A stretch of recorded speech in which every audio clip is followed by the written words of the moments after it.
You don't understand it. Why the people who barely notice you feel the hardest to forget.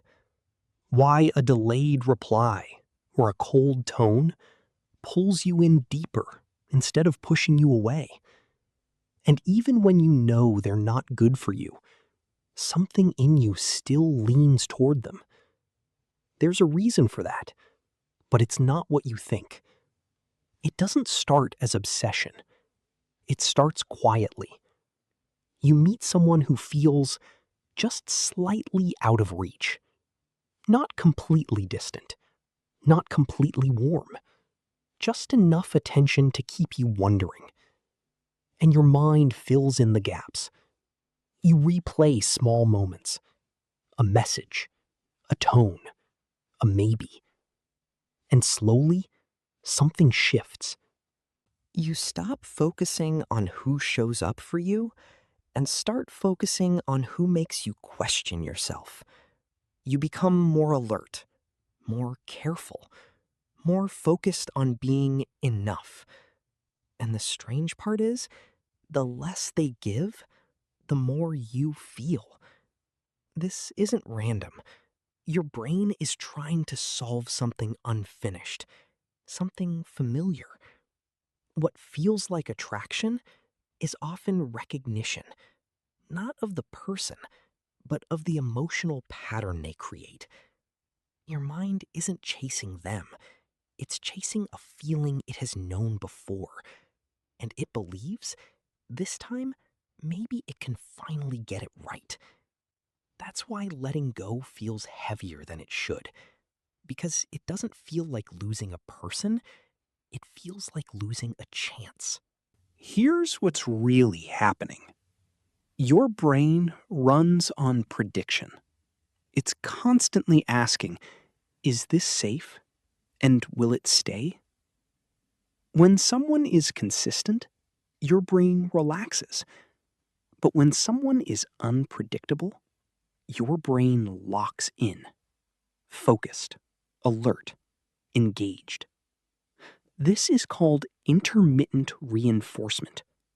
Sometimes attention, sometimes silence. And that sometimes is powerful. Because your brain doesn't chase rewards.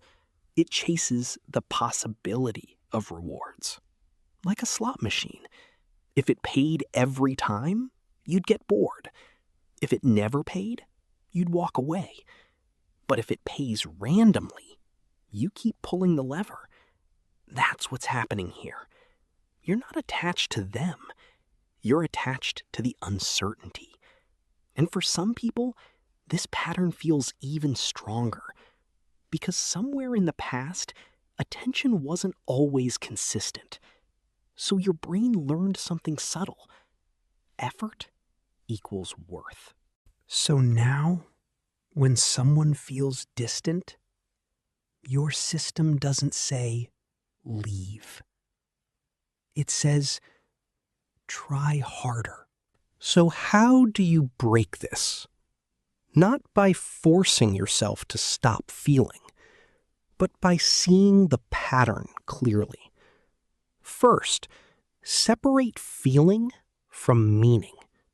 Just because it feels intense doesn't mean it's right. Second, look at patterns, not moments. Consistency matters more than rare highs. Third, notice when you're trying to earn someone. Real connection doesn't need to be chased. Because here's the truth most people miss. Your brain is wired to chase uncertainty, but your life grows in consistency. So the next time you feel pulled towards someone distant, pause. Not because the feeling disappears, but because now you understand it. And maybe the real question isn't why they feel so important, but why uncertainty feels like home.